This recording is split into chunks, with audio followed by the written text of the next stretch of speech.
Where's this chat? Open this chat. Here we go. Public chat. Make sure this is open. No, this is not for kids. For Christ's sake, you're gonna get us killed.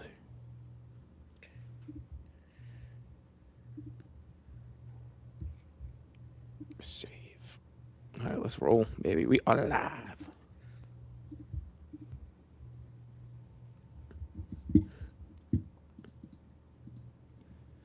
Let's see. Where's this link? YouTube. Let you know when. He'll know as soon as you get the invitation, bud.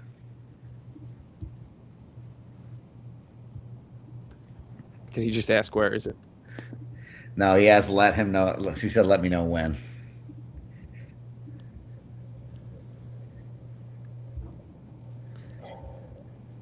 All right.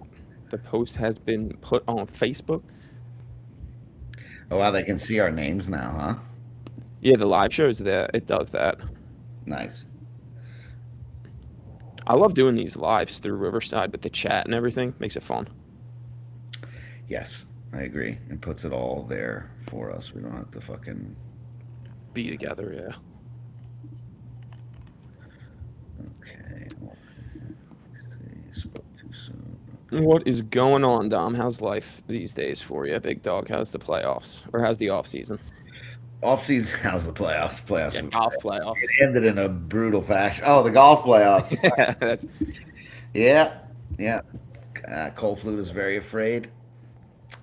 He lost. he's saying you guys are afraid. Yeah, well, yeah. One of us did a lot of talking, and the other one just did a lot of rebutting.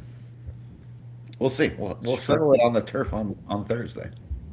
On the turf. And anyone bored Thursday night, come watch Dom and Cole duke it out in a indoor golf league at Bellworks. It'll be electric. I'll bring some pistachio shortbread cookies. We'll have a good time. There you go.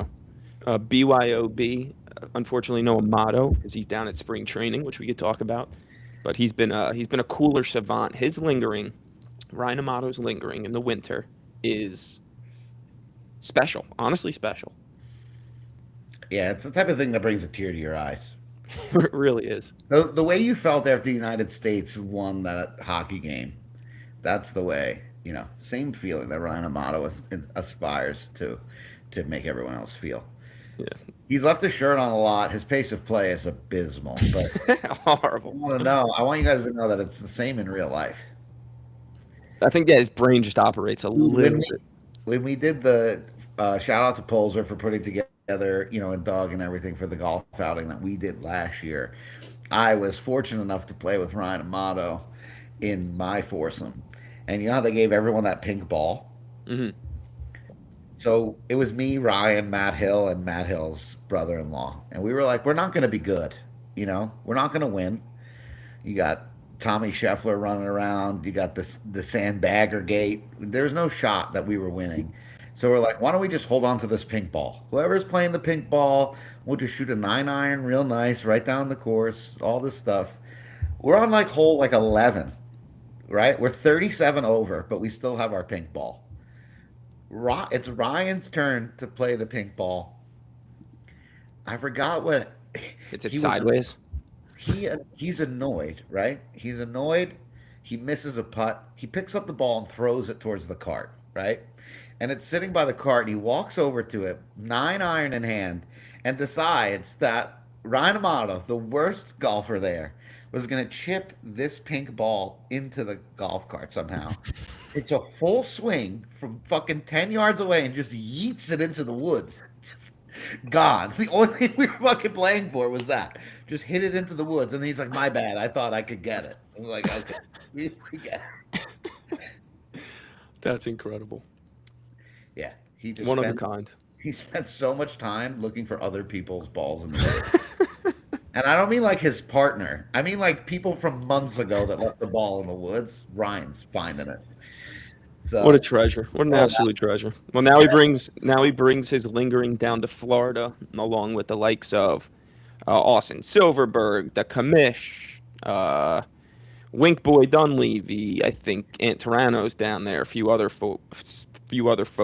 Good trip. Good trip. Happy for the folks that are down there. Perfect time to go right after this gnarly storm. Yes. Yeah. I was gonna go down there and pop on in because my family's not too far from there.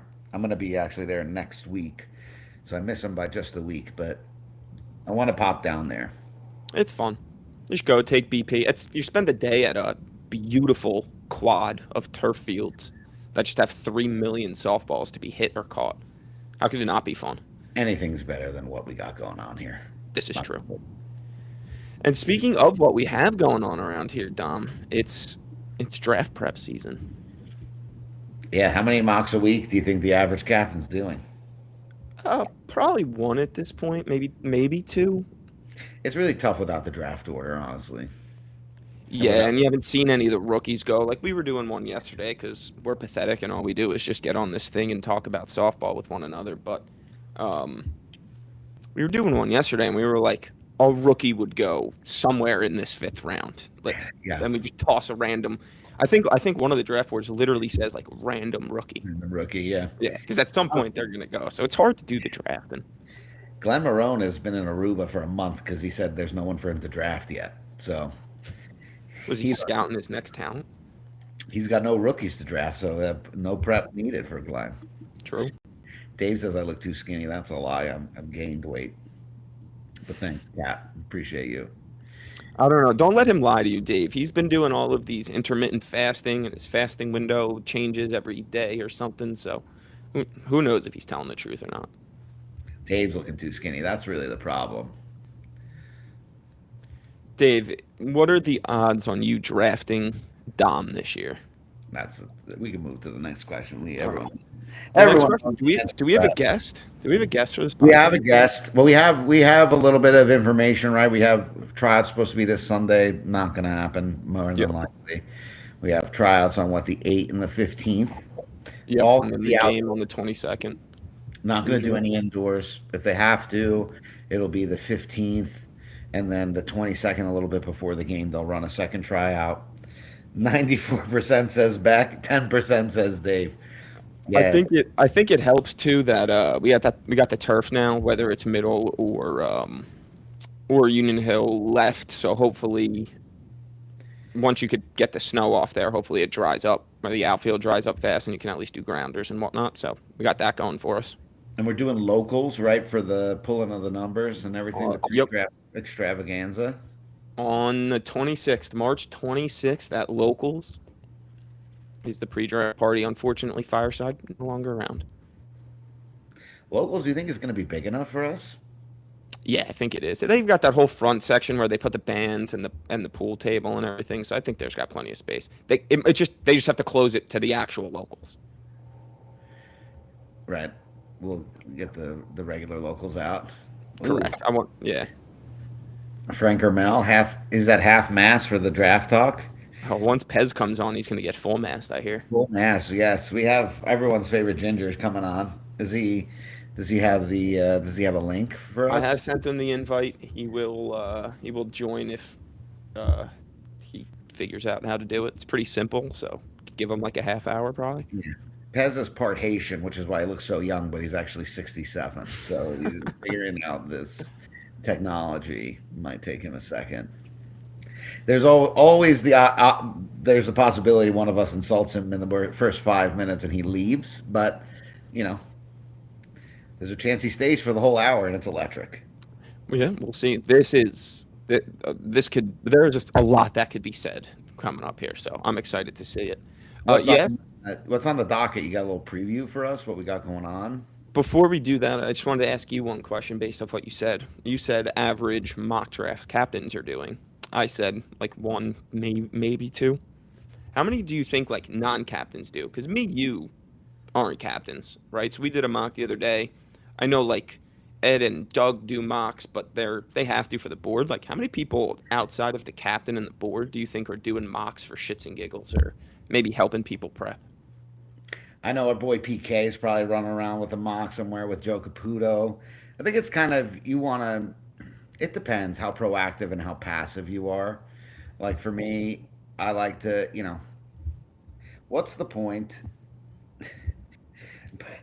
look at Dennis. I think for me, like, what's the point of paying so much attention for you and I if we can't do fun shit like this? It's like essentially doing a puzzle. Like how many hours a day can I read about the fall of the Incan Empire before I need to do a random mock Task.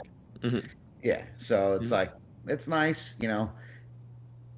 I don't, you know, That's I all. like Like I could see Beck doing some with some of his buddies. I could see Joe Caputo doing some of the real nerd people out there. You know.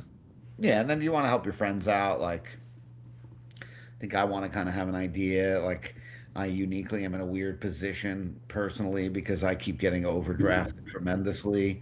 And then I have to figure out a way to make myself valuable and useful at that draft position. And I want to know for my anxiety how much I'm going to be overdrafted. And, you know, there's probably some people like I'm sure Frank or Mel, if we invited him to do a mock, he would be in and he would Hmm. probably be all about it. But also, I think Frank, there's probably like a Christmas Day type of feeling for him. Like, where am I going to go? What am I going to do? I think it's a little bit different for, like, Dennis is going to find out this year, right? It ain't going to be hunky dory with Tino carrying the load. Hmm. Like, some guys are going to find out real quick if they can be the guy or can't be the guy, and captains are going to figure that out. It becomes a little more anxious, you know, Yeah. a little more anxious. Not as overdrafted as Tony Rozier's. You might be right, you might be wrong. Who knows? But it's Pez knows. He's going to tell us. Pez will tell us. Yeah, Pez will tell us. I Yes. know. I know. Beck wants everyone to know for sure that he's missing a playoff week because he's going to be at Mm. Martha's Vineyard, and there's no boat that Pat Pingaro can send to him on Martha's Island that's going to get him to the playoff game that week. If Pat is out here listening, he will find a way. Yeah, I mean he's probably in bed right. I see him, like Ebenezer Scrooge with the pajamas and the hat with a little ball on it. He's like in bed right now watching us. Wow, Bill's Mafia. What's up, everybody? What's up, bud? How are we on this So fine evening? I'm doing all right. Can't complain. How's the off season been treating you, bud? What you been up to? Nothing. A whole lot of nothing. The gym, helping Dom when I can, except for today. Sorry, Dom. Here we go. Don't give me the look. What happened today? I couldn't help him shovel out because I was applying for jobs. Which I support fully. Of course. So Shovel your own driveway, Dom. I did. I shoveled it. I I'm shoveled proud it of you. all. Good job. We Good were job. going to bond together. It was going to be a bonding exercise. Just two overdrafted pitchers bonding, shoveling snow. Pez is like a pit bull that can't go that hasn't been outside for a long time. So you got to give him activities, run him around a little bit. tire him out, let him go back to sleep. Exactly. Yeah. Give him a nice meal, send him on his way. I got your birthday gift waiting for you. See, that's a different story. Not now. I would have came over. I wanted you to come because you wanted to come, James. Yeah. I mean, I'm still waiting for the birthday gift from 2 years ago, but that's in your sister's stomach somewhere. So yeah, digesting it. But Pez looks sneaky. AD says you look great, Pez. Sneaky great, to be exact. I mean, listen, AD is like the king of the looking good. The Have you ensemble. seen him with that mustache? It's unbelievable. It's unfair. I saw him go to the bathroom behind Union Hill Right, which we're not supposed to do one time, and I didn't even call the authorities. He would have showed up. I had to pay him money. I felt like. You would have called the cops on AD, and he would have just shown up. Been like, I'm Lucy, allowed to do that. yeah, Lucy did everybody a favor by marrying him because it'd be unfair. Him single walking around, nobody have a chance. It'd be unfair. Sneaky broad shoulders, says David Viggs. Okay, who invited the Crimson Chin? That's gotta be Staub. Oh, That's funny. Oh man, this is such a fun part of the league because we're not on separate teams yet. We don't inherently hate each other. It's just all fun now. this is the best part. I mean, the waiting. If we're gonna have tryouts sometime in April, would be nice. It's gonna be crazy. It's gonna be crazy to see if they can get the snow off these fields It's anytime soon. Especially the turf. It's the best chance you got to do outdoor training. I told Doug to send all emails out to new players. You want in? Shovel the field. It's not a bad option. Lou's next to AD rolling her eyes. Tell you what, Lou, there's a lot of men that would take your husband off your hands. You just gotta snap your fingers. Pez, you get involved with any like arc? I know you're a captain in the MVP and you got to do your own prep for that, but do you do any like arc draft prep? Do you look at the draft board, the returning I players? Do you care I about do. tryouts? Do you do I mock do. drafts? I had Doug send me everything. So I've looked at a lot of returning players, a lot of players that are gone. Me and Dom the other day went over I think 108 names that weren't including captains or pairings. So it was tough. It's this year what it looks like rounds 3 and 4 aren't going to be as easy as it used to be. That's what it seems like. You're going to need some of these rookies that we hope to see kind of get out there because lost a lot of those like early 1-2s, and that like pushes everyone up. Do you Yeah, think that listen, losing Phil hurts, losing Sandler hurts, Aponte, Billy Allen. These are, I mean, Gold listen, Road? Yeah, you can keep going. Goldrosen, like Gamolka, Goldrosen is yeah, a staple Gamolka, in this league. Ramon. Ramon, like, listen, if you want to say anything, even losing Gomolka, you're losing a solid defensive shortstop that can help the league out. It hurts. Do you think? Do you guys think that puts the onus on getting your first two picks right more, or like 7 through 10? Like, what becomes more important now? Like, do you need the back to make the body better, or do you think building a strong 1, 2, 3 is going to be? Like, I look at like Goddard's team last year had such a good 1 through 4. It was the best. Aside from Marty, we didn't know your guys' team was going to have the kind of like David and Pablo were going to be who they were. And frankly, you had an incredible year. But before, they were so top heavy, but they're kind of back 11, whatever it is, 9, left some to be desired. So do you think this is a year where having a top heavy 3 might actually be the move? Or do you think this is something where you're going to win round 6 through 10? What do you think, Pez? Listen, I think in both leagues have always been the middle of the draft. Like you look at Goddard's team last year, getting Mike Heitzer as a 7 was a steal. Like guy, big rah guy, team guy, comes up big with hits. Like, he's not going to wow you with the stat line, but if it's 2 outs, second and third, I trust Heiser getting a hit over a lot of other guys in round 6 to 8. Spitaletto was a 10 last year, it was a steal. Like monster Hmm. bat, really nice guy, doesn't cause an issue in the locker room, comes to games, produces, good guy. That's what you get. Another guy, Kurt Schmidt at 9, steal, great team player. Nice. The It's a man. great team player. Great. Listen, your 7 through 10 aren't going to lose you many games, but they're going to sneak out a win here and there, and that's what you Yeah. need. It's your top needs you to not lose the game, and then the middle just produce when you can. Like a guy like Joey Pargament, multiple positions, helps out the team wherever he can. Andy Hmm. Pargament, same thing. Good hitter, first baseman, veteran presence. You need that stuff. That's the problem. And moving those guys up now that are 6 and 7s to 5s and 6s does change. So I still feel that you need that solid 5 through 8 to win this league. That's a pretty damn good breakdown because you know who I think of when I think of winning that one game as like a 7 through 10 is a guy like Sean Dancer, right? Like if you put him in an environment, he can wreck a game, make a diving play, and then go 4 for 4 with wheels on the bags, and he's always good for one of those. Like I think that's a incredibly fair for me. I'm wondering this year if it has to do with the rookies and hitting on them as opposed to missing them, and I I don't have anything on the next wave of rookies, but like when I look back to next year, it's those rookies in the second and third rounds. Like, what if A Rod last year as a two he was a bust, right? For Klashinsky. So like if you can hit on that rookie too, that changes Klashinsky's season drastically. If Viggs isn't as dominant when the league starts, right? That changes our output. Guys like Gamolka, Baldino putting trust in a shortstop. whose offense is going to maybe get you there. Like hitting and missing on those, I think is what makes or break a not so deep draft as well. So I think between the two of those, that's kind of what you're looking for. I mean, the Vig pick was huge. Like Massive. getting him in the third was a monster pick. I mean, you look at Massive. Like, Marone. what if he just shows up and he tries to hit the ball out every time and he's garbage? And he's Yeah, hitting like 310 with like you 4 homers and he's happy with not. that, you Yeah, know? Ben's record would not be what it was.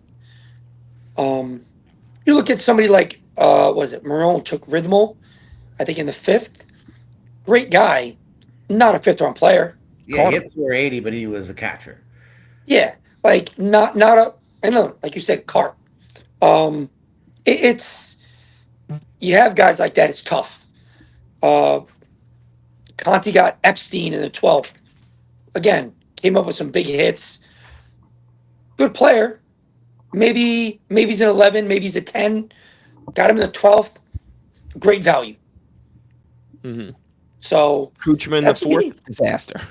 Yeah, well, guy needs to show up. Like Yeah, that's which of the rookies from last year do you have? Let me ask you two things. Which do you look at to like have like the breakout year? So like who in that first year was like, all right, that you're expecting to take a step up, and then which of the studs from last year are you most excited to see be a stud again?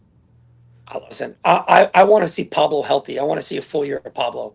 I know I give Ben a lot of crap about Pablo and the Baldino. I think Baldino's going to hit a lot better.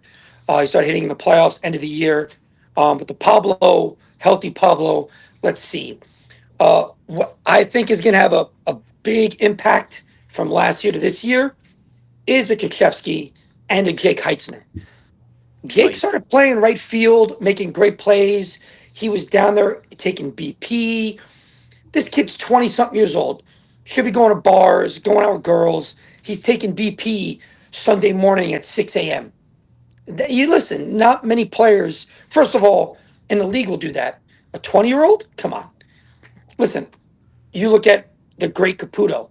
Guy showed up 2 minutes before the game. Just God given talent of being a stud. He wasn't showing up at 6 o'clock in the morning taking BP off a tee. Wasn't going meeting Toronto any chance he got to hit. Like Jake fell into the I actually love this league and I want to be better. And it showed at the end of the year. He was hitting the ball, hitting line drives. He was taking pitches.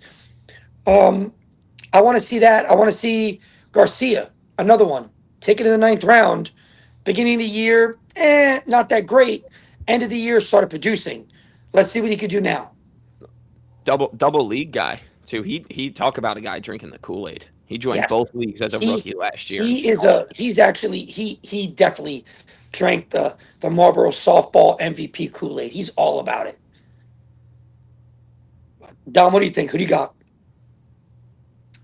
I honestly think that all things considered, I think A Rod he's gonna drop out of that late two spot, maybe late three, early four, and I think he's gonna be a he tried to lift the ball so much in the beginning of the season. Like, well, in the beginning of the season, he started like 12 for 13 because he was just probably a little nervous, wanted to Right. just get a base hit. And he plays a ton of yellow ball. So I think he fell in love with a little bit of trying to, you got Junior and Taco with you, just hitting the long ball. I think he fell in love with it a little bit. I think if you can kind of corral him a little bit, you can get him to hit 450 and play an incredible left center field. It is so fast. Get him on the bases more.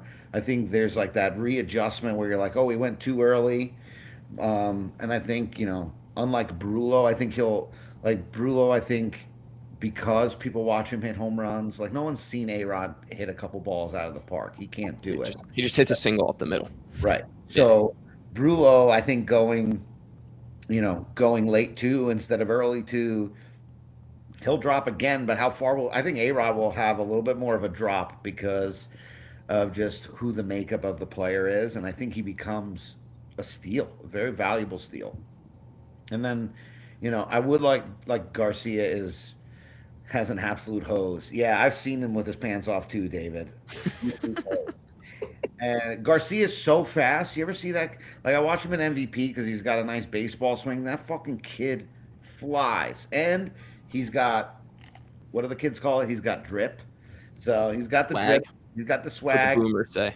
I would like to see him also stop hitting the ball in the air. If I was as fast as these guys, I would not hit the ball in the air. Just fucking slap it hard somewhere, find the hole, and turn a single into a double.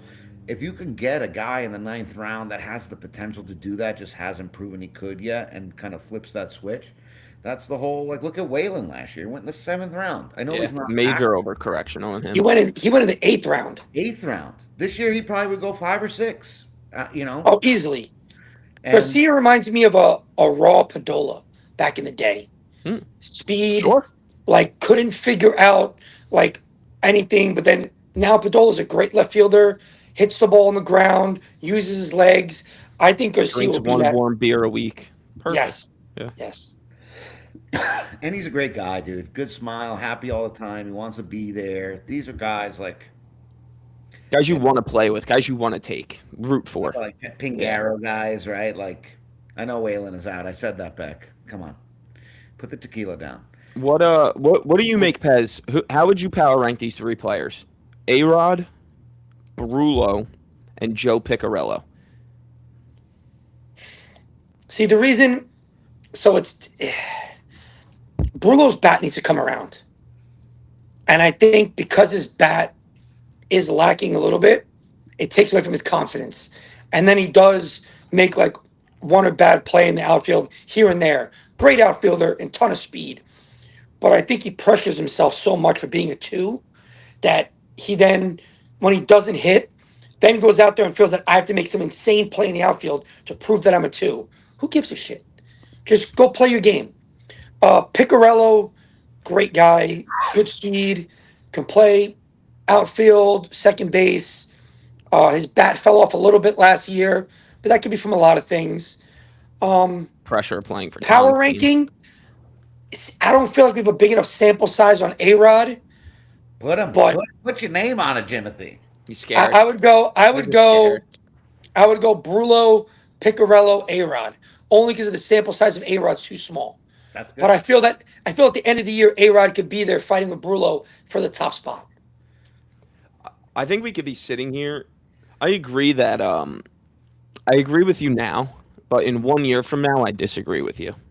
And I think it's Piccarello's spot to take in those threes power I think he rankings. comes back. I like I it. think he comes back, baby. I think you're both wrong. But Wow. Well, listen, I think we- A-Rod is the. you love Brulo. We know this already. I know. But you're the power rank the three. I think A-Rod, if he figures it out, like if you're gonna tell me Brulo hits 500 this year, then have an opinion for once, Beth. I think if Brulo hits 500, the answer is him. But I would like to see him again not try to hit the ball out of the. I think A-Rod is closer to a guy that can hit 500 than Brulo, and I think they'll mirror each other in the outfield. And I love Joey. I think Joey is great. I would put him maybe like Joey to me is an intangibles guy. Mhm. There's a guy that he just believes that you can do it, and that makes you believe that you can do it. I would put Brulo probably third on that list. Ooh. Wow. You're a bad friend. And me putting him on my phone as 5th round, and you yell at me for that. I would not say that. I think they all kind of go within 8 picks of each other. I could see that for sure. I wouldn't be surprised if different captains, 18 different captains, if there's Feel 14 differently. different rankings of this. Yep. Even though that's not possible. Right. Someone out there math it. Yeah. But listen, there's a lot of captains in this league that look at a name and they look at it from like 4 years ago instead of looking at what they did the last 2 years. That's what's good about this league, the stats. You can see what they batted the last 5 years. Do they progress? Are they up and down? Great year last year, Nicky DeLuise. Big bounce back year. Started off hot when he came in the league, dropped 2 years. Last year, big bounce back year. That's another player that I think he could be the same, like another 550 power hitter in this league. That's what I kind of want to see out of Sailor too, because like Sailor, we looked at it in the middle of last season. It's just Unbelievable year, forgets how to hit a softball. Best year of all time, 320. Like Sailor can't decide if he wants to be consistently an animal, and like He can't do it. drafting him is hard because of that. Like, he was a beast last year. I was a monster for that team. That Yeah. team was stacked. They had some insane bats. We played them in the playoffs. I felt like every time I'm like, all right, where's the drop off? And it's like, oh, here comes Lenny Sarcona, who can slap the ball to right field and get a base hit whenever he wants. Like, what are we doing? Who do you got? Who do you got in this group, fellas? At the end of that, maybe second round or early third is guys like Darren Saylor, Tony Roziers, and Ronnie Pacheco. How do you rank those three? Three completely different type of players, uh, completely intangible and on the field. Is this That's a for a tough one. one-day tournament? What's this? Is this for a one-day tournament? Yeah, both. Oh, One day tournament Tony for some reason. Tony for sure. It's Tony's Yeah, one. it's one day tournament Tony. Um, again, I would have to go. I mean, positions matter. Me and Ben always argue about this in the bottom of the ninth. Who do you want up? I get that, but in the bottom of the ninth, who do you want in the field? So the Sailor being able to play a middle outfield position is huge. His speed is huge. So I would go uh, Sailor, Tony, Ronnie. Even though Ronnie's a pure hitter out of the three of them, it's on both sides of the ball. Tony could go fill in shortstop, could play second base. Um, it's a help having Tony on the field. I mean, his shoulder's still shot, but he's able to got the play multiple six up versatility. here. Yeah. Yeah. And he started hitting the ball well at the end of the year last year. He's hitting the ball hard, line drives, making doubles. Sailor hits the ball very hard, all fields, speed, middle outfield.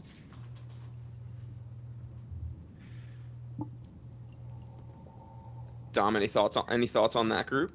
He might have it right, honestly. I think so too. I, you know, I think if Ronnie was a pitcher, a little bit more established, it would go Sailor, Ronnie, Tony for me.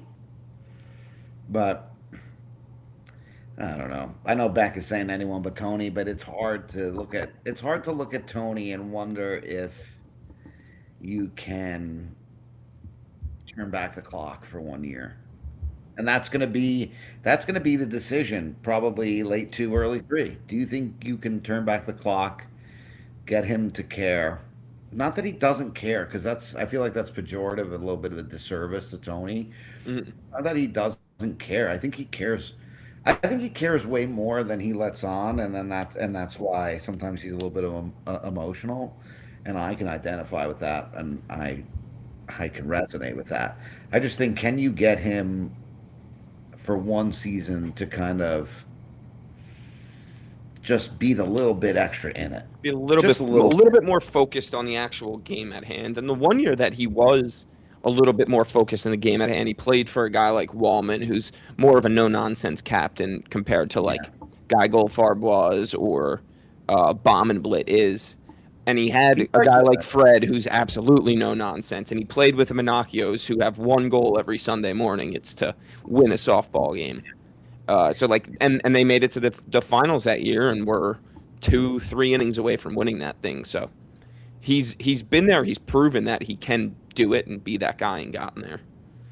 He's like Randy Moss, he's just dicking around in Oakland, doing whatever the fuck he wants, and then he needs a coach that's not a player's coach. That's not going to He let needs him. he needs a Pat Pingera. Yeah, He yeah, needs the Bill Belichick of Marlboro softball. right. Incredible coach, terrible GM. I agree. You said something about Ronnie Pacheco in there that made me want to ask you guys about pitchers. Obviously, being two of them that'll probably go in like those middle rounds, overdrafted in those middle rounds. Horrible Where are looking. you at on guys like taking a pitcher in the second, or kind of waiting for those guys in the middle, like yourselves, or taking a non-known pitcher, someone like Juraski, I know Zach Schmidt wants to pitch this year. Ronnie Pacheco is always an option to pitch. Uh, Josh Walker getting another chance. Waiting on Cowboy or Frew. Where do you stand, Pez, on the where to draft a pitcher? You look at the tiers of pitchers, and I was talking to Dom and Greg about this. And pitching wise, in tiers, you have an AJ, the Napoli, a Fracken. Um, but all three of their bats are phenomenal. Also, Eric Becker, another great bat pitcher. All these Better guys, first. Greg DeLuise, all second round guys. They have to produce with the bat because again, it's underhand softball. Unless you're striking out six batters a game, if you don't hit 500 or more, your second round status is horrendous. So waiting to get somebody like a Juraski in the fourth, okay, me and a Dom round seven makes sense. Don't overdraft the Stickers in the fifth. What are you doing? You're going in the fifth. But even like late six taking us, we bring something that's again is valuable. You look at Dom; he's a very good pitcher. Changes things up, makes guys like go for stuff that they shouldn't swing for. His bat lacks. We all know that already. Swings the But pool again, noodle. it happens. Shit, cover your ears, son. It's my bat last year was horrendous. You before that, very good. So you look at it like, okay, Greg's not going to walk many guys in the second round, but he's got to hit 550. If Greg hits 500 and I hit 480 and I'm taking 4 rounds later, unless Greg's hitting 8 home runs, it's are you going to take the three extra walks a game and 20 less points batting average? It makes a difference. It's tough. Taking a pitcher in this league in the mid rounds is tough because you need them to bat around 410, 420. Before the third round, you got to bat over 500 with some pop. Mm-hmm. DiNapoli, great hitter, great pitcher. AJ. Frackin taken in the second round, very good defensive pitcher, good hitter. Not the hitter he used to be, but people taking him in the first round makes no sense. He's not batting 650 with 6 home runs. He's And a again, singles hitter. I don't think he had an it's extra base hit last year. no, and it's Yeah. underhand. Like, What is the tipping point, though? Because you get like, so you have guys like Faris and Carp and even Zach Schmidt. Problem is, these guys are going later. Like Ronnie Pacheco is interesting, and then you also have Russ Kraus, but they go after the run on pitchers. Josh Mm-hmm. Walker, right? Like Ronnie to me, and I guess technically Juraski, because I could look at them, I could look at Joe and say he might be if you pulled 18 captains in the league, I think the majority of them, and it might be 10 to 8, would look at him as a more valuable right center fielder than pitcher. Um, it might be split, it might be close. He's a guy that you can take in the fourth. Ronnie's someone that you can take early three, late two, and say, oh, Dom or Pez or Josh is not being overdrafted. He's Mm-hmm. still available for late. It gets kind of muddy rounds 5 through 7 between the combos and the ratings of the captains. You know, this person falls into my lap. Now we can put Ronnie at third base or second base. We could put Joe in right center field. There's a lot of utility to those guys. The problem with Zach, problem with Faris, the problem with Josh is because is they're going after Pez and I are going, and then it's like, are you taking Russ Kraus to be your everyday pitcher? Are you taking Zach Schmidt to be your everyday pitcher? Is he going to a team that has, okay, I just drafted Becker in the second, like in fantasy when Mm-hmm. you pick up your running back, like you might have the number one, but you take your 11th round pick and you draft their backup, even though You're drafting like 0.75 of a pitcher and 0.25 of a pitcher and yeah, hoping it equals one at some point, but even it's though like, all only right, one has the ball. I know Becker's leaving for wedding, and he won't be there the second week of the playoffs. Now I have Zach Schmidt that can come in and pitch one game, or Faris that can come. So it's like maybe I'm sitting there waiting for a pitcher late, and someone that's already got a pitcher is thinking to themselves, well, might as well take the second pitcher because pitchers get hurt all the time. And now what? You're kind of stuck with your hand down your pants, and I don't think captains want their season ruined by not having a plan at pitcher. and that's why there's such a run on them 2 and 3. There are a lot of guys, and Ed and the board. I know that you're watching. Taking extensive notes. These captains that come in with pitchers already, and Ben is going to yell at me for saying this, but like Glenn Marone and Frank and all these teams that come in with a pitcher in the eighth, ninth round is an incredible luxury to have. You do not have to reach for a guy that's going to go a round or two or even 8 draft spots earlier. Think about 8 draft slots in the second round and the third round is a huge value. Hmm. So even having to take a guy like me in the fifth round or Pez in the fifth round, like Pez, you can argue his bat's going to be 500. You can take him there. Like me, it's a little bit more difficult. Like, because I am basically Andy, more or less, right? Yeah. I play a little bit better defense. Maybe I walk a little less guys. Our batting average are the same. Like, we both need runners. See, Ben is already mad. I'm going to go in the sixth round. So I'm going to go in the sixth round. I went the second pick of the seventh round, and Dave traded like 27 draft spots to get me. You come in with a pitcher, you're Frank LaRocca. Yeah, talk about the trade that Pat, gifts to him the day before the draft. You're going to hit 400. You're going to pitch way better. You're going to field way better, and you're going to be the 9. There's no pitcher that goes on the ninth round Hmm. league anymore. It's No. too much of a hitter's league now. And so it's like when we talk about like, is Antorano a 3? Is this person a 5? Is Seth a 2? Is Baiko a 2? It's like I feel like we forget after round 6. They're like, oh yeah, just put this person in at this slot. But say what you want about Glenn Marone. The guy's fucking Woody Woodpecker, annoying the fuck out of you. He's got a plan for everything. He's gonna hit 400. The guy can still run, and he's going 3 rounds later than me. And he takes so many pitches to walk too. Glenn Oh will yeah. sit there and walk. Glenn will sit there and make you throw. Like, he does not care. He will walk. Glenn will walk every at bat. He doesn't give a crap. But that's huge because you don't have guys that want to do that. Like, the art of walking is so underrated. And Glenn's like, I'll go to first base and get a runner. Here you go, Tanetta, run for me. I'm scoring from first. Um, so yeah, Glenn is an 8 is crazy. Andy is an 8 is crazy. Like I was saying, between rounds 2 and 5 with us, Dom, if those guys in the second round don't bat 600 and we bat 450 and they bat 550, we're a steal. It's the same thing. If we don't bat four something and Andy bats 333 or Frank bats, if I don't bat 500 or Frank bats 400, you're telling me Frank's 3 rounds later than me? The beautiful thing about this draft is that you could look back at all the autism you want and see, like Glenn's. I was talking to Pat yesterday. Like Glenn drafted his catcher in the fifth round and still won a first round playoff matchup. Like there is a mathematical equation where you can overreach on a pitcher and still have value everywhere else. And so, it's all about threading the needle, having the guy in the right season at the right time.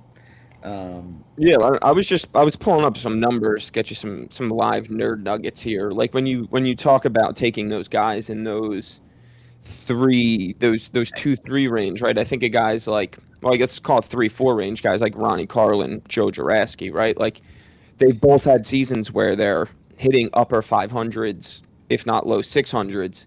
They've had the seasons in the 350 range. It's like if you take Ronnie Carlin in the third round or early four, and you get one of his 300 hitting seasons, then you end up like Goldfarb 2 years ago. But if you get one of his 600 hitting seasons, you end up with a season like Rosenstock did last year, where fell apart in the playoffs, but they were tremendous all regular season. Where with you guys, it's a little bit more. yeah, You the don't have that season, volatility to the fuck it floor to is a little fuck lower. everything up. Right. Yeah, because if someone drafts me in the late 5, early 6, and I hit 260, it's like you kind of knew what you were signing up for. You can't really be Yeah. mad at me. Yeah, But and on averages, right? Just some of the names we said. Glenn's hit about a 424 hitter. These are unofficial. Pez, you're a 426 hitter. Dom, you're not on my list. Joe Juraski, 463. That's a big step up. That's 40 points. uh, Ronnie's Ronnie's 491. That's seven. So there is Yeah. tremendous upside in the risk. It's just a matter is it worth it and you trust the rest of your drafting. Then you have a guy like Nick DiNapoli who might hit a little bit worse, but has probably a little bit. He's got a nice selection of pitches, has an incredible plan for everyone. It's like, do you think that you would rather have Ed in the middle of the second, or would you rather have Nick early in the third? Like these are all things. There's so many variables these captains have to weigh. It's not, I don't envy them. It's a lot of fun. It's a lot of fun not having to be in that room and kind of speculate. But when it's all That kind of, that shocked me, by the way. The Napoli going in the third round after going to the winning the finals the year before was mind boggling. you guys should have went earlier. Oh yeah. I mean, listen, he's a what career 5 something hitter, and he's proved the last 3 years he's a very good pitcher. You make it to the finals, you see him out there an hour before the game throwing 100 pitches. Him going in the third round, and again, the fifth pick in the third round is kind of baffling. Like it's crazy. Yeah, like I agree, Pez. Like I thought like DiNapoli should have gone to Tom there, right? Especially as like a rookie captain. I know this is hindsight. We beat the Josh Walker thing to death, but like you're a rookie captain playing shortstop. You take a stud outfielder in your two. Just get the stud pitcher and close up your middle, and you're chilling. You have that committed guy, you know. Oh, Tom and him up the middle be insane. Yeah. So Because Tom communicates very well with his pitcher. I played with him. Communicates very well. Tells you where he's going to be, so you know where to fall back to. And then getting somebody like DiNapoli who falls back 3-4 steps and is ready for every single hit, it would be a great middle infield. yeah, yeah, it's very interesting. It's a very interesting topic. I don't. I always try to think. I always try to think about like if I was a captain, what would my plan be in that late two, early one, or late two, early three with the pitcher. And every time I do a mock draft as myself, I choose differently each time. It's It's tough. intoxicating, right? What was that, Tom? It's intoxicating. Yeah, There's so many things you can think. It's like, it's tough. This yeah, is for sure. another thing why I feel like, not to bang this rating home stuff, but it's really tough for a guy like Anthony Toronto, who is a new captain. I think we should, as a league, try to make life a little bit easier for him. But he's essentially going to have the last two and the last three, and that's in like a draft like this is um, such an impediment to what you kind of have to do. So it's like if you made Anthony a three, let Nick would you let them have an open draft, or you still think that's too unfair, Pez? Like if I'm telling you Nick is the one, Ann is the three, like Richie Baumablit and Eric, but they can pull 1 through 18. Do you think that's too unfair? Yes, Yeah, you because still because even if you sit there hypothetically saying Ant pulls number 17, so he's 2 spots away from the fourth round. There's no way Nick is the 17th best player in the league. That's the I only agree. problem. But do you think Anthony is the third best three? He wouldn't be the third best three. Like that's the problem. That's what you have. Again, because you said if he takes 17, he's the 17th best three. Um, I think the way the board handles that situation is very tough. Like I don't think it should be the last three. I think it should be like a mid three, Yeah. like picks between 8 and That's 11. picks, correct. 7 pick So, penalty. yeah, There has to be some sort of penalty, kind of regardless of where they are in the draft, right? You Right. can't make Ant Toronto the last four. You can't make him the first three. Would you You can't rather make him the all right, last three. But there's almost got to be a penalty. keep your pants on. You're Anthony Toronto right now. Here's your option. I either give you and Nick you're 1 and 4 with a 9 pick penalty in the third round, or you're a 1 and 3 with a 7 pick penalty in the second round. Which would you So you rather pick have? 7 picks higher in the second no, or 7 is later. lower. Lower, but you get to be in an open draft.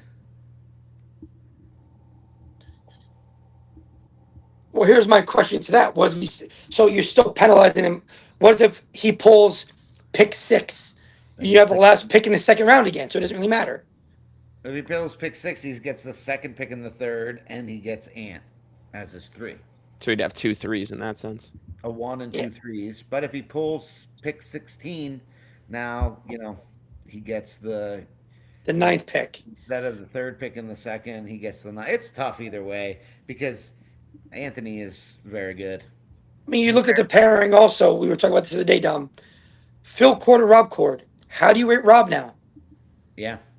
Well, I think that's a one where it's like you don't need to make Nick's pick any more enticing because he's Nick Toronto. He's one of the best players in the league. I think with Phil, don't get me wrong. I think if in an open draft without Rob, Phil would probably be mid two, mid to late two, like where Gamolka went a little bit earlier. Probably Like about where Pablo went last year, right. give or But take. with Rob as the four, I think he becomes a one, a late one.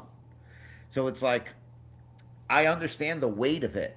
Like I mean, Phil and Rob as your 2-3 is incredible. Phil and Rob as your 1 and 4, I think, is more in line with because I think if you make Rob a 3, Phil goes into the second round. But if you make Rob a 4, Phil probably doesn't make it much into the second round, if that. He probably I goes don't think he makes it into the second round. right. That's you're looking at ones now. It's again can play shortstop, lefty. Rob's bat's insane. Yeah. It's you're telling me Rob's a four. You're taking him. You're taking him as soon as the premier shortstops are completely off the board. Yeah.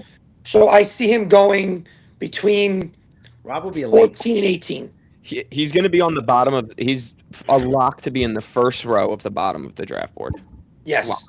absolute lock. There's 0% chance because you got to think like, you taking him over or Pablo. Are you taking him or Klashinsky Jr., who we don't know is a shortstop, and there's a lot of other picks that make it harder to take him. Do you want to fill up your draft board with four people? There's a lot more questions with Klashinsky than there is with Rob Cord.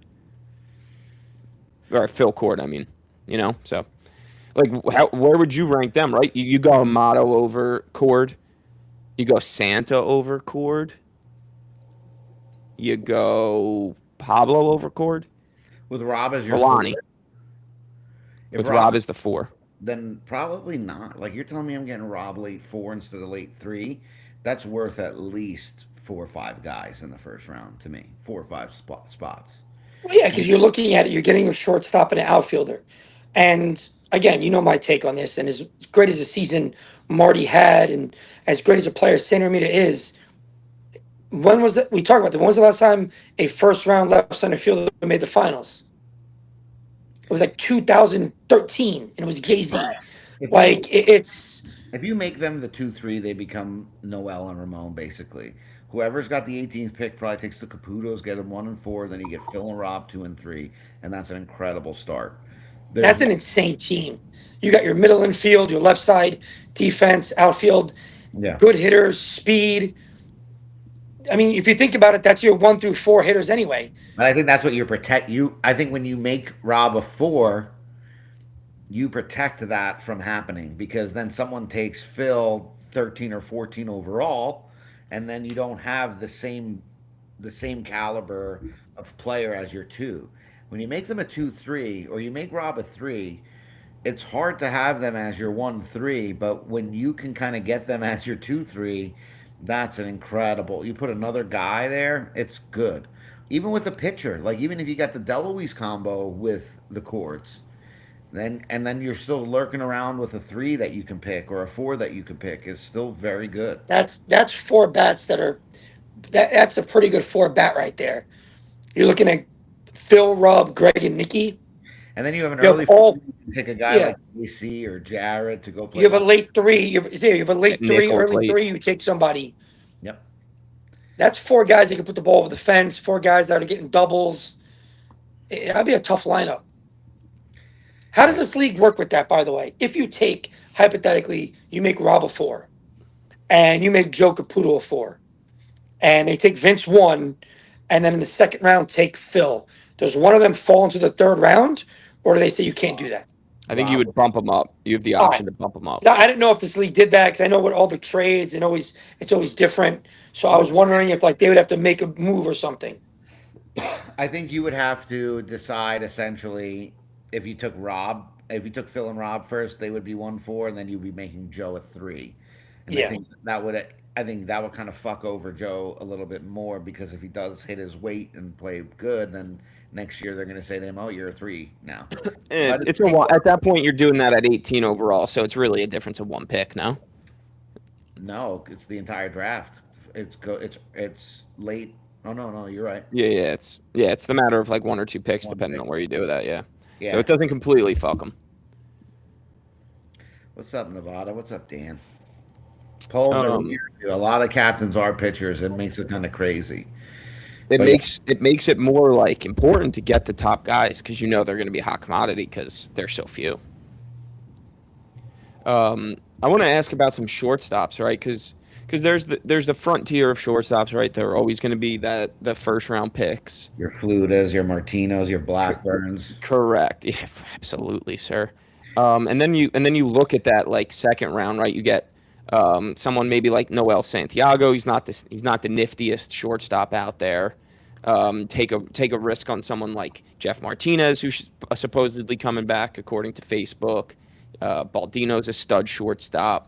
And then in like that late 4, early 5 ish, you get someone like Matt Minacchio. Um, I was just looking at one. Where'd he go? Maybe someone like Foster, someone like Voloshin. The what a I didn't realize Foster went early 3 last year. early 3. Yeah, I The think because of that trade, right? No, he was late 3 because of that trade, wasn't he? Late 3. no, that was the one that No, happened that wasn't part of it. Oh, okay, I got It you. Yeah, was early one, 3. 2, 4, 5, 6, 7, 8, in 10, 11, 12, 12, 13. yeah, 12, 13. So where do you guys weigh on taking that better hitter, worse defensive shortstop, a la Santiago, Pete K, versus waiting for or hoping for one of the stud gloves later that you know can do it, Woloshin, Minacchio, etc. I think Because I mean, PK what's your brings more approach than in just like shortstop. MVP? That's the good thing about it. Like, somebody like PK, you can take in the second round because of his bat. And like you said, the same thing with like the picture before. You take somebody, and if somebody like Minacchio falls to you, or somebody like Foster falls to you at the end of in the third round, then yeah, you could take PK can go play third base, can play the outfield. Um, PK's value is huge because he's a multi-position player. Like same with Matt Minacchio. Matt Minacchio is arguably one of the best second basemen in the league, but he can play shortstop. So you sitting there and taking a shortstop in the first couple rounds and taking Matt, okay, or you can sit there and power up on bats. But again, you have to hit on your first 3 picks before going to get Matt. Matt again is a good shortstop. He's not a premier shortstop. He's a good shortstop. But again, if you don't hit on your first 3 picks before him, no matter how good he plays as shortstop, you're not winning. Yeah,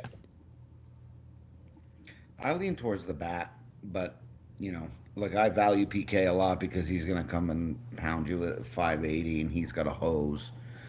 I would rather that than like a Woloshin or Gallardo or someone playing short that's gonna hit under 400 or low 400s. Just I think give me the bat. I think it is a down and hard league, but as we get more turf, you get more true hops. You know, I think that like Amato is kind of in his own like class because of his bat, maybe pound for pound the best hitter in the league, maybe. Um, you know, can he play a little bit of a substack shortstop because of it? Absolutely. Like if Matt Hill was your everyday shortstop, would I go out to the mound with a lot of fucking excitement? Fuck yeah. Like so it's, you know, I'd be more excited for the guy that cuz here's my feel like Martin, you make a mistake in the outfield, it's 2 plus bases depending on who's running. If PK or Amato or Matt Hill makes a mistake at short, now granted you don't want it to be like the most important out of the fucking game. Like anyone can make that fucking mistake. I can make that mistake. You can make that mistake. Throw that out of it. And like the length of a season, you make a play, like you make a mistake at shortstop and you cost us one base. as the pitcher, as the rest of the team, you got to pick that guy up because offensively during the game, he's going to account for way more than one base. And that's how I kind of look at it is how many more bases is Ryan Amato going to get? like, and how many is he going to give up? He's going to get way more fucking bases than he's going to, give away. Someone in the outfield, you could have a fucking you have a horror show in right center or left field. You're talking about 2, 3 extra bases when you fucking make a mistake. It is dreadful. You could make a mistake on a hard hit ball to the shortstop. When the fucking left fielder or right center or whoever drops a pop up, that fucking brings that entire other team to life, dude. To life. So this is Fielding errors, I agree with. It's the throwing errors that, as a pitcher, like a routine throw to first base, yeah. are like, what's going on? Listen, uh, best example, me and Biker talked about it, and I love the guy, Abramson. 0 outs, ground ball to him by Todd Wallman, throws it away from second base. Wallman's on second base. 2 fly balls to right, game winning run scored. It's Speaking of Evan, why don't you power rank these 3 guys? You got Bija, Grenice, and Evan. oh my God. This hurts to say this out loud. It's gonna hurt to say this. Say Bija. Bija's won. Yeah. Bija's won. Bija Bija's won. does an MVP. We just wanted to see how Listen. honest you would be. Listen, Jeffrey Bija. Guy's not feeling well. Again, I go, by the way, hurts on the inside. It's he made 2 insane plays against Bico's team in the playoff, saved them a ton of runs, can play second, can play shortstop, can play this, can play that. And here's up the plate. Line drive, run to first, turn right. Line drive, run to first, turn right. So having somebody like him is huge. Evan, wonderful teammate to play with. But again, I'd put Grenice in front of him only because of my biggest thing is your best ability is availability. In the last 3 years, Evan has missed around in the playoffs. Mm-hmm. He was hurt against Marty's team this year and sat out the second game. He has been working Didn't even overtime matter. to pay for this And narrative about Evan Abramson. I know he No, dead serious. He He's missed game. the same guy he that's was hurt game one. There's in Minnesota. Evan's fucking giving money out to come on. Him and Bico. Dead serious. He missed game 2 against Marty. He was there game 1, couldn't run, missed game 2. That's the only reason why we had a chance to win. And then the second round of the playoffs, or the third round, he was completely out. And losing Evan not in the playoffs hurts. He played hurt against Toronto. It probably wasn't the smartest idea. But he's a gamer. He's going to give you everything he has until he can't give it to you. But Grenice, again, is there playing. Bija, rarely ever hurt, is there playing. Like, Bija doesn't have the injury where he's out 4 or 5 weeks. These are all He's guys, out like Just an inning. sometimes in a coma because of donuts. Yes. These are all 5th round guys to you, Pez. No. Not listen. Again, this hurts to say. Bija's. Here's my question to you: Bija or Matt Minacchio? Matt Minacchio. Yeah, I mean, Okay. he's not Just really- because of the whole combo. So take out the combo. Okay. I think Bija, honestly. You take out. Listen, the combo's because of Dan Senior. You're getting him in the 10th round. Yeah, you're The getting guy, Babe Ruth in his squeaky fucking chair in the 10th. the guy's 60-something years old, and he's faster than half the Best guys that are shape 30. of the league. Guys, we are doing a GoFundMe for a new chair for Senior. Mamone's waterfall has been paid off in full. Thank you for your contributions. We're now His whole buying vacation in Senior- Bermuda this weekend paid off. Yeah, he had a little extra to go to Aruba, Aruba must be nice. staying at the Ritz, fucking Queens Boulevard over there. We got to get this man a chair. Someone, please, pony up. He's getting a new glove, by the way. He brought 5 Goo? gloves to Goo. Bought 5 different gloves to bowling. It was like, which one should I get? Glue, who gives a fuck? Just catch the ball. You want to do some more of these rankings? I wanna ask Pez about some captains. Yeah, let's do that.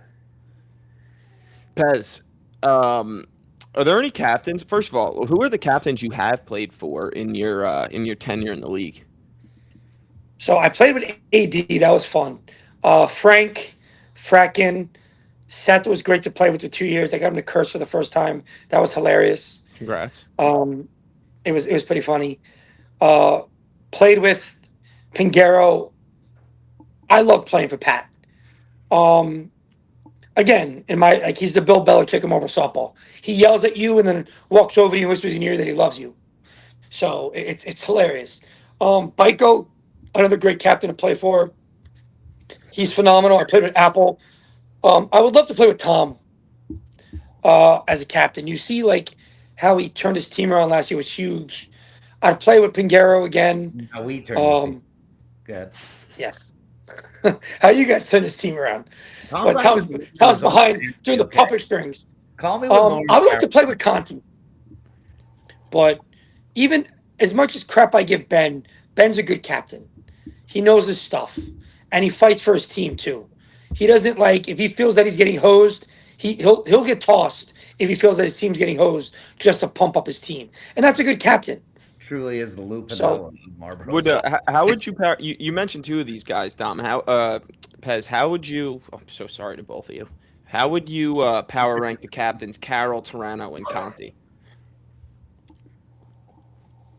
It's hard to say it's Ant in tough that doing one, it's but tough doing Ant. I yeah. played with Ant. Who He would you he want understands the league. to? Who would you play for? You should do that Who would one. I play? Who would you want to I'd play play for? for all three of them. No, that's not. That's not. Um, We're not on the fucking View, Pez. Come on. my name was on the list, but it wasn't on the list. Uh, Are you upset that's yet another party you weren't invited to? Or are you okay with it? I'm okay with that. That was all right.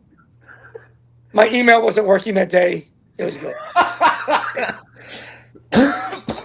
Um, What were the three you said? Carol, Conti, TC, Conti, and Toronto. Ant.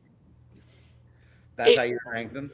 no, all my ranking is Tom Carroll We put because them in a blender right now. me, listen, me and Tom can go at it, and it's fine. I played with them now 3 different seasons, so and all three of them on the mound, so I can handle whatever Tom whispers at me from shortstop. If you let this guy get a hit, I'm walking off the field and never playing with you again. Um, and then Conti, then Ant. Only because it's me and TC have like we have a different rapport, and then me and Conti have a regular rapport. But again, playing with Conti's different. He's tough. Conti's tough. He'll tell you straight to your face, "You suck," and then walk away. Like you suck, and then he won't talk to you for 7 days. And you're sitting at home like, maybe I'll just kill myself. Like this is great. Like I won't show up on Wednesday. Awesome. Thanks a lot, Conti. But Ant being a young manager, it's different. I think that's a team to watch out for because I think Ant knows the league. But it's again, being a rookie manager is not easy because you it can know helps the when he has players. Nick. It helps when he has Nick, who's Yes, literally a coach. yes, Yeah. but it hurts because you don't. It, moving guys in and out isn't easy. It's not getting guys their innings in. Drafting a guy and then they're like, "Well, I don't want to catch," and you didn't know that because you all you saw was him in the 12th to 13th round, and he's arguing with your team that he wants to play first base, or your 13's like, "I don't want a runner, I don't want this." It's tough as a rookie captain. So again, I think Tom on his second year, I'd go Tom Conti and I got a question for you based off what you just said, actually. When because you've done this in MVP, right? You were in MVP for a while, and then you became a captain.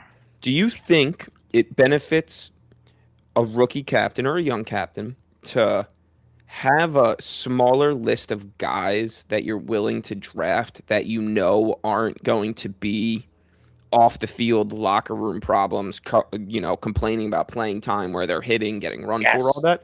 Or do you have to yes, keep it more open? no. My first year, I had a small list of like I knew that guys were not going to be an issue.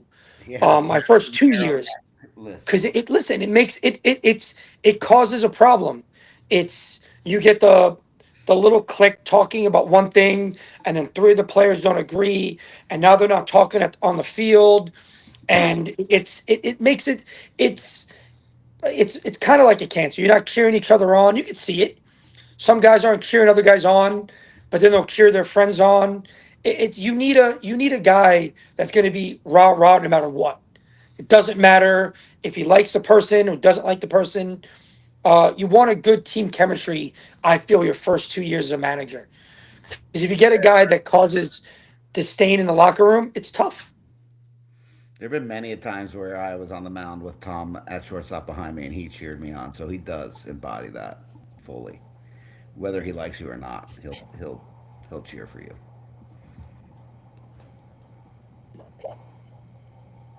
What about some other captains? You got one. You got a combo, Dom. You want to know about? You want to do captains? Yeah, whichever. Let's do Pike, Baiko, Pingaro, Laraca.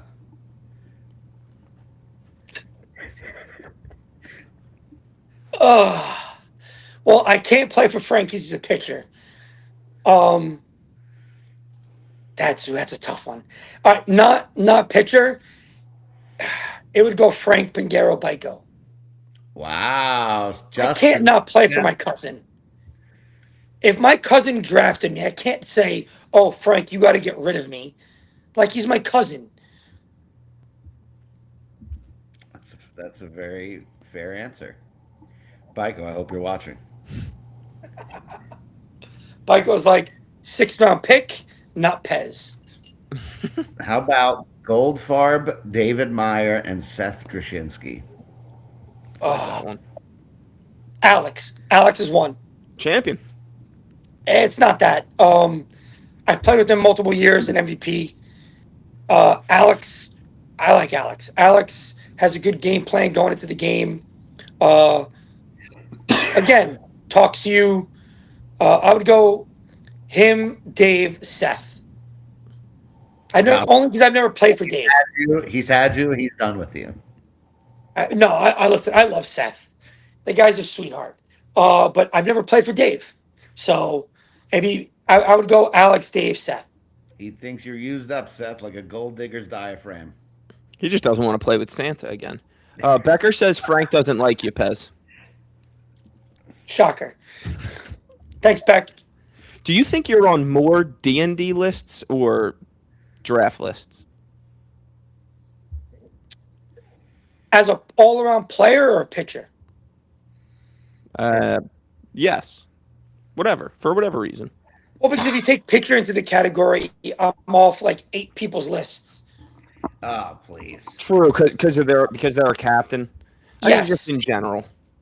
I think In just the whole general, package that is Pez. Like if I'm gonna draft I a player third feel base.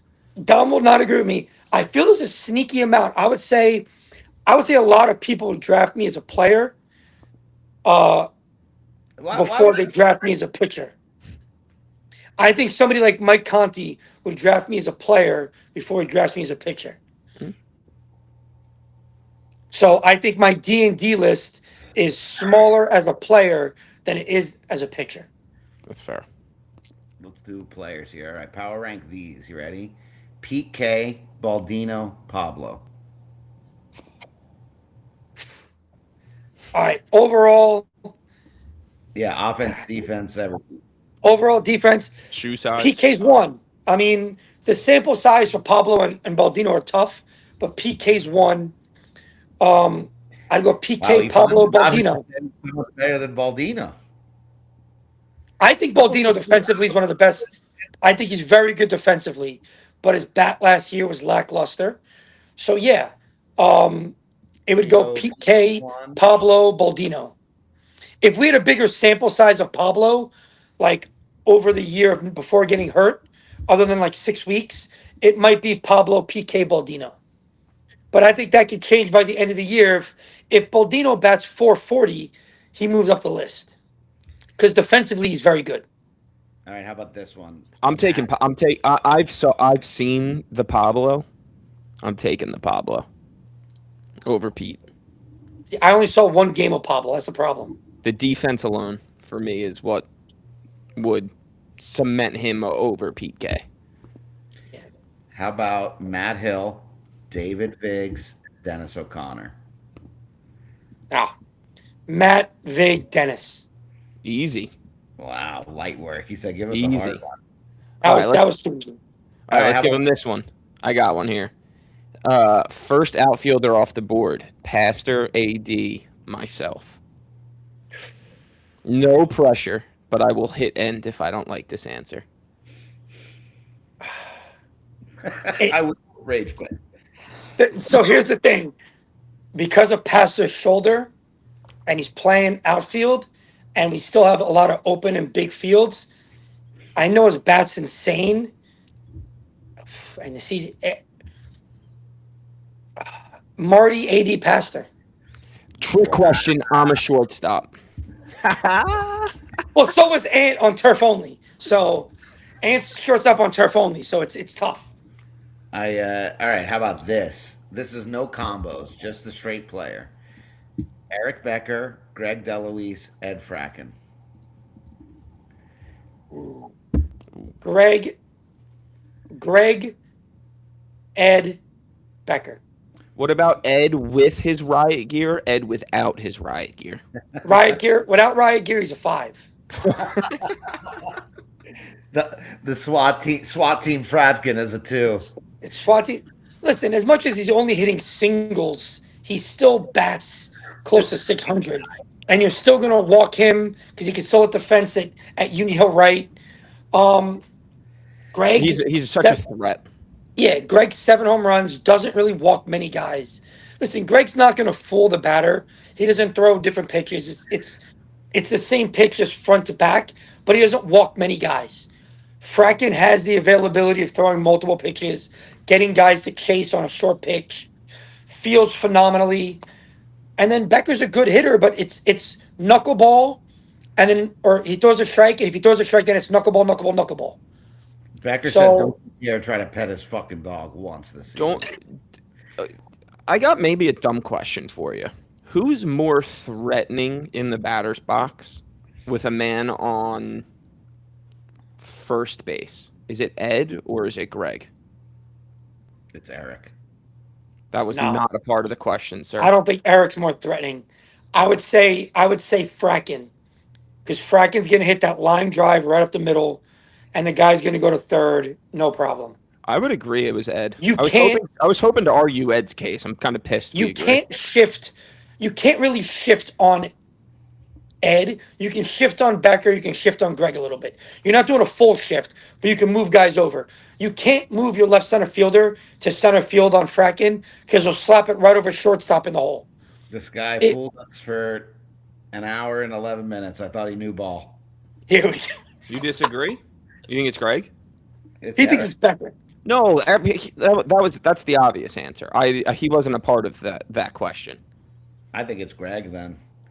Well, your stipulation is a runners on second. It's a tie game. First runner on first. Tie game. Sure. Got to get him to third base. Becker's going to pull the ball to third. That doesn't help us. What do you mean us? You just threw Becker to the wolves. It's not us. That in your pocket? What is this us? I think Greg tunes me up. So from a bias standpoint, it would be Greg. Like he owns me. I can't get him out. Well, listen, the ball Greg hit off me hasn't landed yet at Union Hill right, so it doesn't really matter. But All right. What about some later guys? The guy you just played with, Jason Feingold, Brett Easton, the Beast himself, and Larry Rubin. The legend. what round did Ruben go in? Larry Rubin is a finalist. He's a finalist who was drafted in the 8th round. Jason Feingold was a 7, and so was the Beast Man himself. So overall, I'm going to go Beeston, Feingold, Ruben. Because Feingold can play right center, left center, but his bat's not there yet. Beeston can hit. He's been hitting the ball great the last 2 years. And he can play any outfield position. He's fast. So they're all fast. They're all good hitters. But Feingold isn't there yet hitting wise.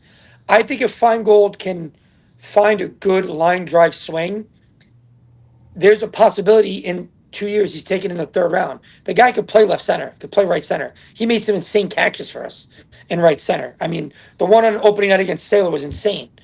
But that was unbelievable. He made multiple diving plays the, over his the head this year. the problem is his bat is like in spurts. He'll go a game where he's like 3 for 4, and then not get a hit for 3 games. And you're like, dude, it's we got to figure it out. He was nasty against us in the playoffs. Like he was Oh on first base every single at bat against us. And with his speed, I hate the yeah, kid. I hate him because he was so good against us and he was catching everything. So I think he actually has the most upside of all three of them. huge Like at it. upside, Yeah. huge upside because his bat isn't there yet. You see what you're getting defensively, and out of the three of them, he's a better defensive outfielder. But his bat is the least of the three as of right now. So that's the difference. Like Larry Rubin comes up clutch with big hits left and right. Beeston, line drive, doubles, triples all the time. If Jason can figure out how to, like Dom, you were saying with speed, if you can figure out how to hit the ball on the ground, you're beating it out a good 80% of the time. Kid's like a gnat at a barbecue. Just annoying as shit. The Hungry too. Yeah, hungry. The I mean, so in my fantasy football league, for the last 4 seasons, the team that drafted Adam Thielen won the championship. And this year, even though Adam Thielen was a bench player, the guy who won the championship drafted him again with his last pick. Like that is Larry Rubin. It doesn't equate somehow. It doesn't make any sense. It's like a nonsensical stat that means nothing, but Larry Rubin is there. It's hard. Listen, Larry's definitely improved. I What mean, there's a round? lot of bottom guys that have improved. Justin Randell says Feingold is going to be the most improved this year. What I want to know from you is what round does Justin Randell go?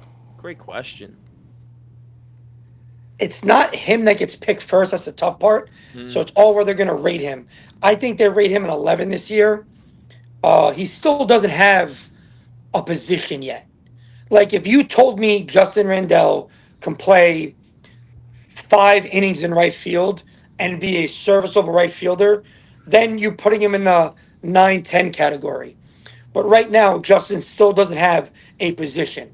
I I disagree. I think Justin does have a position because I've seen him play right field 3 different times and not a single ball was hit in his direction. I think he's just like a force field away from the He's ball. a He deterrent. cuts off an entire part of the field. They call that tilt in the field. Listen, I had a game 2 years ago with Lenny Sarcona in right field, and only one ball was hit to him was by Stav, and he hit it right at him, and Lenny did miss it, and Stav ended up with a triple. But like you said, it's like how do you not just? I love Justin. He hit the ball phenomenally last year. Definitely improved. Definitely deserved most improved. But until he, like you said, until he can prove like the balls that are hit to him in right field, he's making the plays 85% of the time, 90% of the time. He doesn't have a position yet. Hmm. So again, I love again when he does, he'll be the one drafted out of the combo of him, Mike Dubb, and his dad. I don't know. Whiteson's the man to me. I love Mike. Seeing him get pumped up after a hit is crazy. I love it. What? Let me ask you this question: Who gets overdrafted worse this year? You, Dom, or John Hempstead? Oh, John Hempstead. Wow. Dodge that bullet. Somebody's gonna take him in the. Somebody's gonna take him end of 2, early 3 again, and it's It's so what? yeah. Come on. There's a good chance. I don't think I know everybody says it. I think me and Dom do fall to the 6th round. If somebody takes me or Dom in the 5th round, that's way overdrafting on both of us. Championship. What? What'd you say? What champ? You couldn't make the championship as a 6, and now you're making it as a 5. New year, new results, new me. Skinny Dom. Skinny Dom. You know, Okay. Intermittent fasting Dom. Is That's that what right. it is? Yoga Dom's back. Attaboy. Yoga Dom. Here we go. That's Dave Are you Meyer. going up? You and speaking of somebody who lost a lot of weight, Dave looks good. Dave lost weight. Too Dave, much. I think he's gonna have a great year. He lost too much weight. He lost his I love just of beef. It's gone. just get those line drives down. You don't need power from Dave. It's not about the power, it's about the essence. Here we go. The essence. He's lost his essence. You know when Austin Powers loses his mojo? This is what Dave Meyer's going through right now. Dave Myers lost 50 pounds, loses his mojo. Mojo's gone. I'll never forget the I first time I saw Davey Meyer wearing a Second Amendment jersey with a sick eagle on it. Just this big guy, big beard, playing third base as a lefty. I was like, this guy is an absolute treasure. Unit. That's I 2020. think if Hemp doesn't hit 500 plus, is he really a third round pick and is valuable? All-time You're vibe. taking a you're taking a third baseman in the third round that doesn't hit 500. Hey, back-to-back years semifinalist. Can't make the finals though. Got to make the Hang the finals. banner. Hang the banner. Hang the Semifinal. banner, baby. Look, Look if at Ben the drafted Hemp, immediate improvement. knock on the door, baby. What is this? The Nick Wright banners? We're just dropping banners left and right now. Everywhere. Hang the banner for everything. Hang the banner. It's one of my favorite phrases. Here's one that I like: Nick Villani, Vince Caputo, or Noel Santiago. No combos. You ever play with Noel?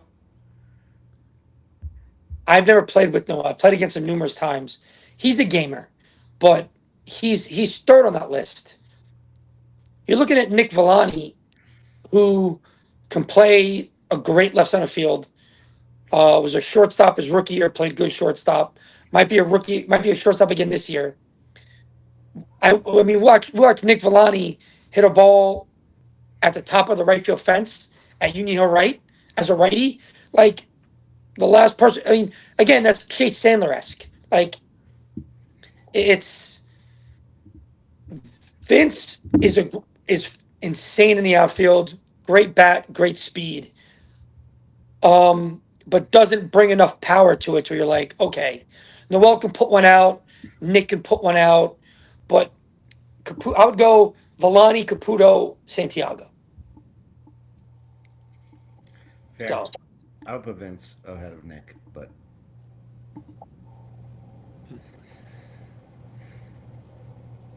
Give me close. Villani. It's close. I think Joe being a 4 and Mike being a 7, I think tilts. Yeah, you're right. The shortstop does tilt it.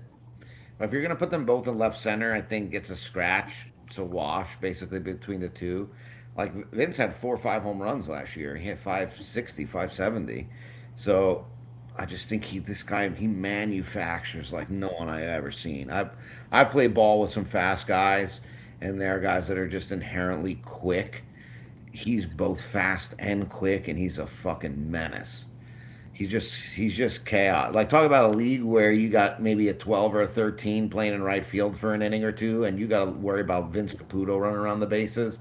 I know Nick Villani is the same type of makeup, but I think Vince has a different kind of a different way around the bases than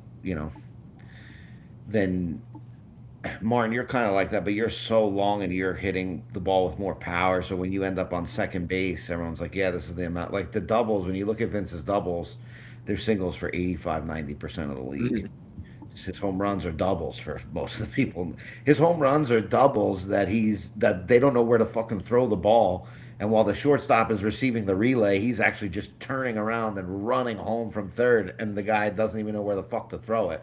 And then you got your 10 or 11 playing catcher. He doesn't know to yell at anyone that's coming in. And Some would argue those could be errors. yeah, you could argue until you blew in the face if they're errors. But yeah, they probably are. I mean, what did Nick hit last year? Let's see. I'll let you know. Where do you think he hit? I think he hit like 5, right around 5.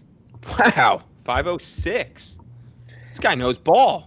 Last year, Nick hit 506 and Mike hit 443. That's a fucking lethal combo. What do you think Vince Caputo hit, Pezzy?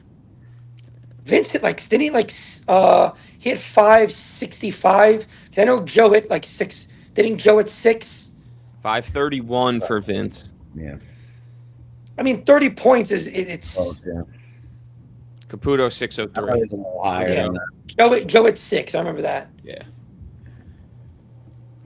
All right. I mean, think about that. You have a 6th round pick hitting 600. That's insane. He's a 7, Pez. He was That's ranked as even a 7, drafted as a 6, right? No, he was ranked a 7 and drafted as a 7. no. He was ranked the sixth, drafted as into the A fifth. five. Looking A at it five. right now. No, he was drafted a 5 We're talking as a. about Mike Kalani? Sorry. I thought you were talking Joe Oh no, Caputo. no, we're talking about Joe Caputo. Oh, Caputo yeah. was a 6 turned 5. Volani was a 7 turned 7. Yeah. My bad. I thought you were talking about Mike. Yeah, Mike, Dave. Mike turned it around at the end of last year, I mean, the guy hit 445. How much but in could the he be? playoffs, he was unstoppable. I don't. Mike feels like he's on like a Nick DeLuise type arc where it's like you're not exactly sure what he's going to do defensively. For like 3, 4 weeks, he might do one position really well defensively, and then the next week just forget that he has hands that work, and then you're going to try him at a new position after 2 weeks. But he's still always going to hit the ball very hard and never get cheated. Nah, he hits the ball very well. We shifted on him. He still hit the ball very well. Yeah. All right. What else? We're going on an hour and a half, folks. I think we should wrap it up here soon. Pez, what are you looking forward to most in 2026? It's actually crazy. I actually want to go to the tryouts. Um, I'm upset there's not one this weekend because it's probably the only one I'll be able to go to because of MVP tryouts. But I'm definitely going to go down to the rookie showcase this year, which is probably also going to get canceled now. So it's tough. But I'm looking forward to, again, the same as before, the scrimmages, the power rankings, the shit talking between everybody. Oh, your team stinks, this and that, and then the fun of hanging out and watching Wednesday night games. Um, it's it's again, we all joke about all this stuff, but it is a family. It's you're down Wednesday night watching games. Um, people are coming after other games. People are coming after dates, after work. They're coming in suits to watch games, Some especially people at the end of the year. These games matter. Every game matters. It's fun. Um, I do like that they did the 2-on-1 field. I wish they would do like double headers on both fields on Wednesday nights. That'd be pretty That would be cool. cool. That'd be very cool. Like it'd be a lot of fun. Even if you like again, I don't know if one of you two said or somebody said 2 years ago, you stagger the times. Like one starts at 7, one starts at 7:15, then 8:30. Yeah, but I know it's tough. So it's a Yeah, tough no, they proved you could do 2 in one night, for the most part. But on one you maybe field. get those slates extended a little bit. But yeah, you proved you could do it on Union Hill right. You could do it on left now. So be interesting. I think that'd be a lot of fun. Sunday night game. These night games are electric, and I think as the league becomes more film, more documented, more everything, I think playing at night in front of everyone is fucking awesome. I think it was so cool. How many times were we doing like a Baiko game and Baldino's whole family is watching, or Dennis's kids know who we are because the guy's a lunatic and he's got us up on Wednesday night. Like the how many we tried to give away Tom Carroll's car every Wednesday night game last season and nobody won it, but I know the Carrolls were tuned in to that intensely.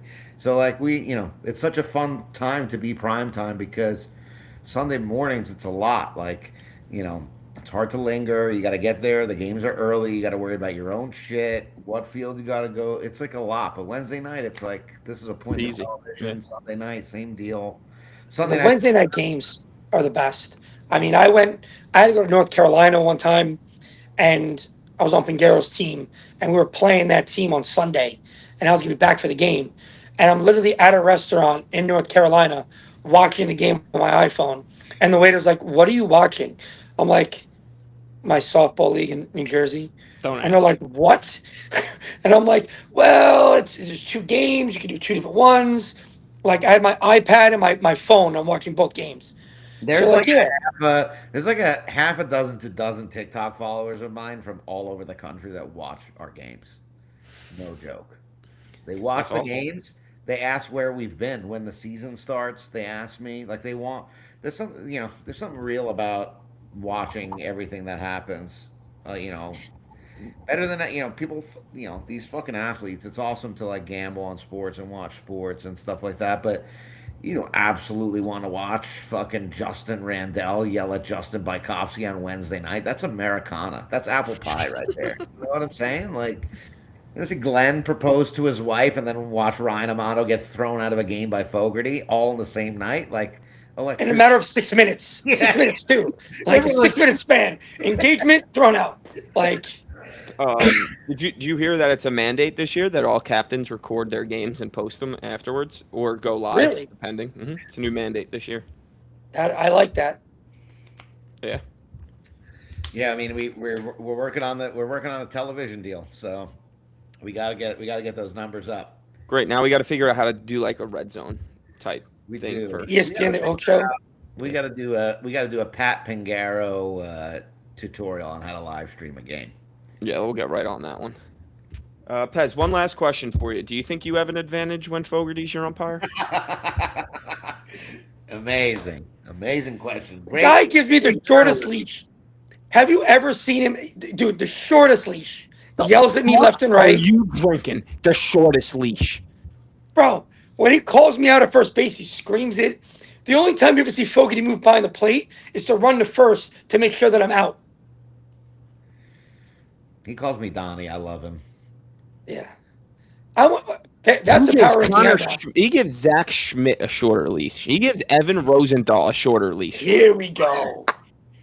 They breathe near him. Just in Power rank Colorado, the umpires. John Hempstead gave him a look. It almost got tossed. You tell him he stinks at bowling and that he has a terrible strike zone, and he's like, "Oh, Pez, it's okay." Listen, you got to be nice to the umpires. You do, especially if you're Justin Randall. You gotta be who you could afford to be. Listen, all I got to say is I've never been thrown out by any umpire in this league. That is shocking. Me neither. I'm proud of you. I am honestly proud of you. I've almost been thrown 8 out. years, not tossed once. But 8 years, not tossed once. See, we need firmer umpires. This is what I. How many times should you have been tossed? Ben got Never. thrown out from a playground in this league, and you haven't been tossed once. Not once.